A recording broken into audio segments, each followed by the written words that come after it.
acara diskusi ini akan segera dimulai. Assalamualaikum warahmatullahi wabarakatuh. Selamat pagi semuanya.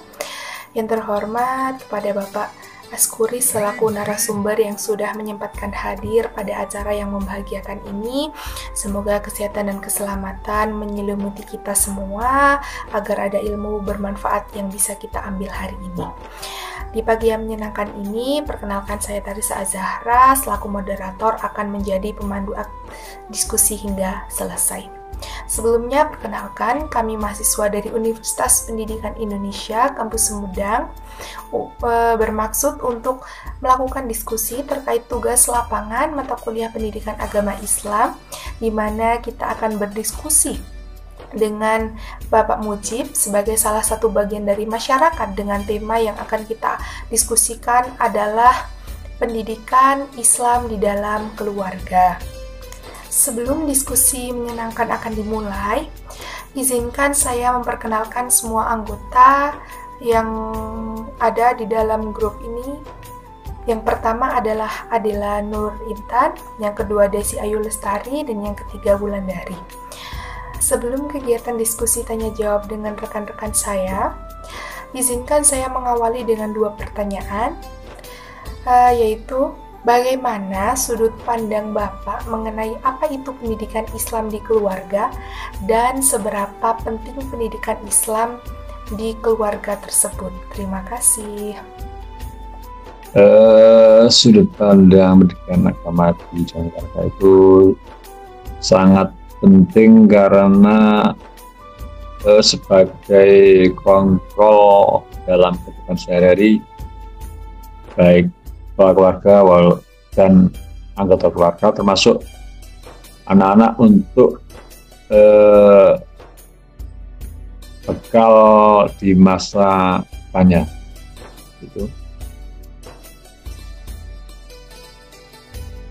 Terus yang kedua apa tadi?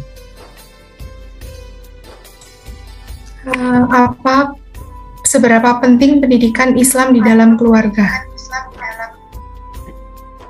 Ya, itu tadi yang sebagai sangat penting karena sebagai kontrol dalam kehidupan sehari-hari untuk keluarga, khususnya untuk anak-anak sebagai bekal di masa depan.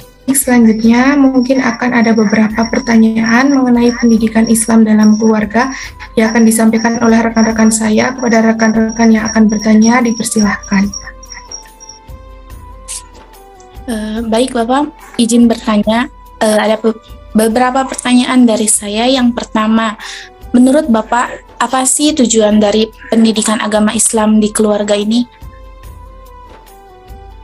Tujuan pendidikan Islam adalah untuk mendidik keluarga, terutama anak-anak, untuk bisa hendak mencintai junjungan kita Nabi Muhammad SAW sebagai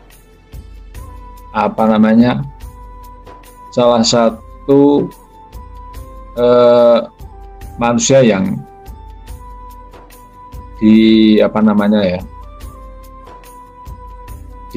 nanti sahabatnya di akhir kelak.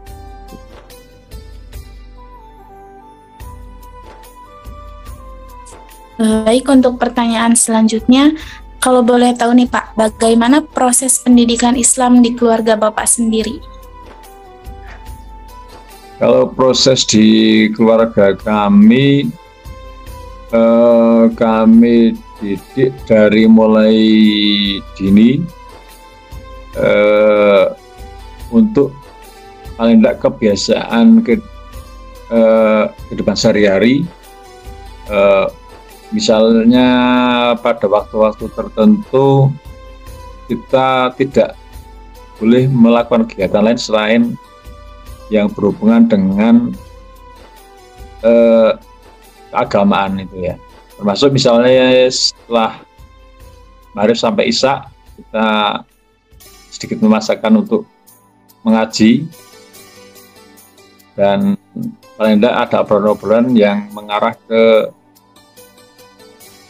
pendidikan agama itu.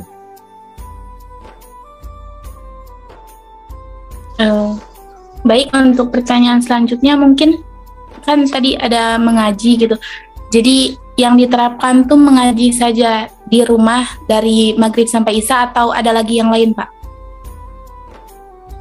Kalau kegiatan sehari-hari bukan hanya mengaji dari maghrib sampai isya, ada juga kegiatan untuk anak-anak itu ada seperti TPQ. Kalau di tempat kami itu dia itu mulai jam 2 sampai jam 4 sore. Terus di luar itu juga misalnya pas waktu-waktu kita makan, waktu kita santai, kita selingi dengan masukan-masukan yang disesuaikan dengan yang dilakukan sehari-hari.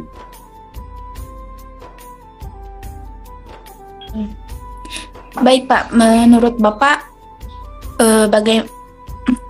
kira-kira di kisaran umur berapa menerapkan pendidikan Islam ini kepada anak-anak Bapak?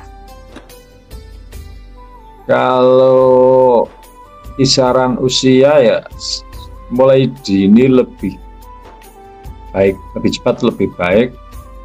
Kalau untuk yang pendidikan di luar rumah biasanya seumuran dengan anak usia sekolah dasar. Terus kebetulan kami punya balita di bawah 1 tahun itu sejak masih dalam kandungan kita sering bacakan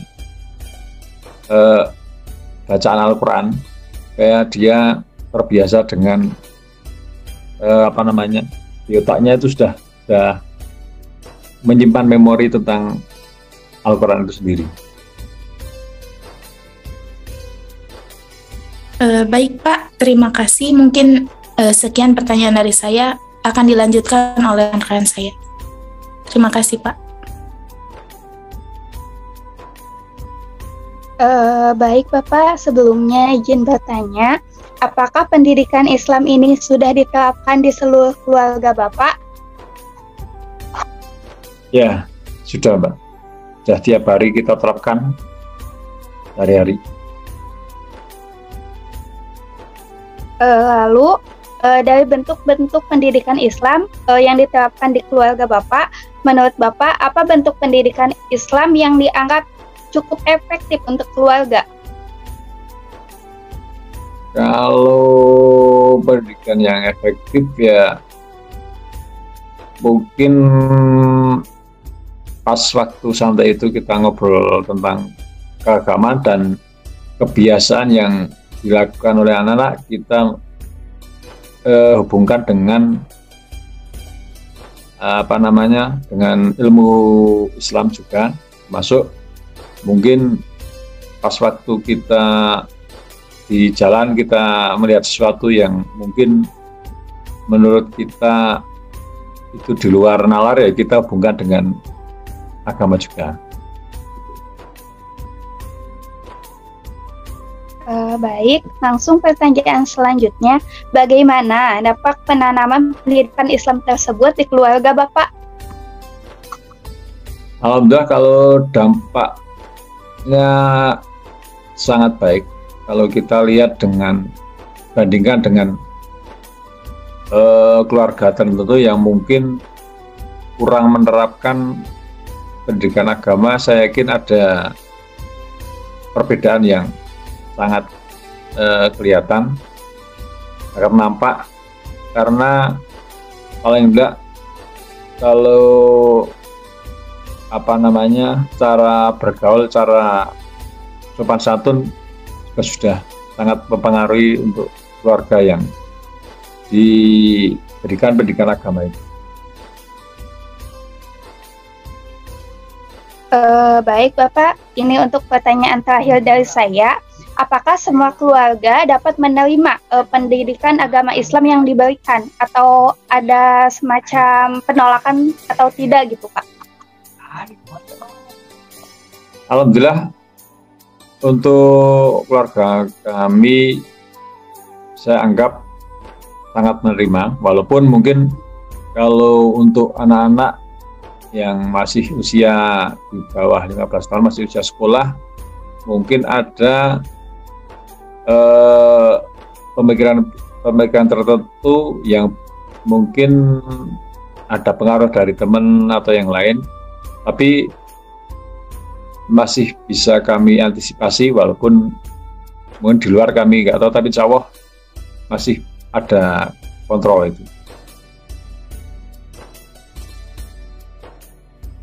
Baik Bapak, terima kasih atas jawabannya. Untuk pertanyaan selanjutnya akan dilanjutkan oleh rekan saya. Baik Bapak, terima kasih. Sebelumnya perkenalkan, nama saya Wulandari. Izin bertanya Pak, kan tadi sudah dijelaskan ya Bapak bahwa pendidikan Islam di keluarga Bapak tuh contohnya itu mengaji sehabis maghrib dan sebagainya ya Pak. Nah, ketika penerapan pendidikan Islam tersebut, jika misalnya anak Bapak tidak menuruti apa yang Bapak perintahkan seperti mengaji dan sebagainya, apa respon Bapak, bagaimana respon Bapak seperti itu? Terima kasih. Kalau hanya sekitar tidak menuruti ngaji atau yang lain, yang mungkin pas waktu-waktu berhubungan dengan untuk pembelajaran agama, mungkin saya akan sedikit marah, karena itu secara tidak langsung nanti akan berpengaruh kepada kebiasaan kedepannya. Tapi kalau untuk hal-hal yang lain mungkin yang bersifat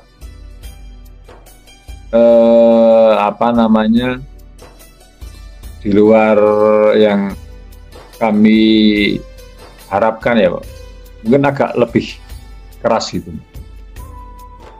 Dalam artian kerasnya nggak sampai kita pakai memukul gitu, nggak pakai tangan gitu. Kata-katanya lebih keras. Baik Bapak, menyambung pertanyaan tadi ya Pak, di luar sana kan kita tahu ya Pak, banyak sekali kasus-kasus orang tua menyiksa anak atau orang tua memukul anak seperti itu ya Pak, ketika perintah orang tua tidak dituruti. Nah, dalam Islam sendiri, apakah ada tata cara untuk menghukum anak sesuai ajaran Islam? Ya, kalau dalam Islam ada Mbak, ada aturan-aturan tertentu untuk menghukum seorang anak. Sudah dicontohkan juga oleh Nabi kita Muhammad SAW. Itu memang ada batasan tertentu yang mungkin kita tidak boleh melampaui batas. Itu masih ada ukuran-ukuran yang memang tidak berefek negatif. Misalnya kalau tadi Mbak bilang ada kekerasan kepada anak atau anak tidak melakukan atau melaksanakan tugas yang diperintahkan orang tua, saya yakin karena kebiasaan dari orang tuanya sendiri yang mungkin kurang mendidik dalam artian hukuman yang diajarkan Nabi tersebut. Makanya anak-anak itu jadi berperilaku berani gitu Mbak. Baik Bapak, mungkin pertanyaan terakhir dari saya ya Pak. Kan seperti yang kita tahu zaman sekarang tuh banyak sekali orang tua yang masih minim atau kurang dalam ilmu agama. Tapi mereka tuh ingin punya anak yang ahli dalam agama gitu ya Pak. Nah, sementara mereka tidak punya kemampuan untuk mendidik anak secara agama gitu.